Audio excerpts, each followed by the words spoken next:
पुराने television set पर दिखने वाली झिलमिलाहट का संबंध ब्रह्मांड की उत्पत्ति यानी बिग बैंग की गूंज से है, जिसे वैज्ञानिक ब्रह्मांडीय सूक्ष्म तरंग पृष्ठभूमि कहते हैं।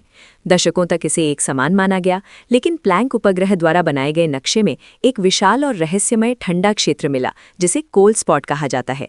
ये खोज आधुनिक भौतिकी में बहुब्रह्मांड या मल्टीवर्स के सिद्धांत को पुनर्जीवित करती है। मानक बिग बैंग सिद्धांत के अनुसार लगभग 14 अरब वर्ष पहले ब्रह्मांड का विस्तार शुरू हुआ और 3,80,000 वर्ष बाद प्रकाश स्वतंत्र हुआ। प्लैंक उपग्रह के डेटा ने दिखाया कि दक्षिणी गोलार्ध में एक क्षेत्र बाकी ब्रह्मांड की तुलना में बहुत अधिक ठंडा है, जिसे केवल संयोग नहीं माना जा सकता।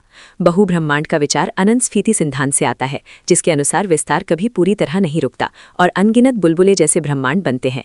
प्रोफेसर लॉरा मर्सिनी ह्यूटन ने प्रस्ताव दिया कि ये ठंडा क्षेत्र हमारे ब्रह्मांड और एक समानांतर ब्रह्मांड के बीच हुई टक्कर का परिणाम है, जैसे दो साबुन के बुलबुले टकराते हैं वैसे। इस टक्कर ने गुरुत्वाकर्षण की उथल-पुथल मचाई और वहां का तापमान गिरा दिया। मर्सिनी ह्यूटन ने प्लैंक डेटा आने से पहले ही गणितीय गणनाओं के आधार पर ऐसी विसंगतियों की भविष्यवाणी कर दी थी। कुछ खगोलविद इसे महाशून्य मानते हैं, लेकिन हालिया अध्ययन बताते हैं कि ज्ञात महाशून्य इतना बड़ा तापमान अंतर पैदा करने के लिए पर्याप्त नहीं है।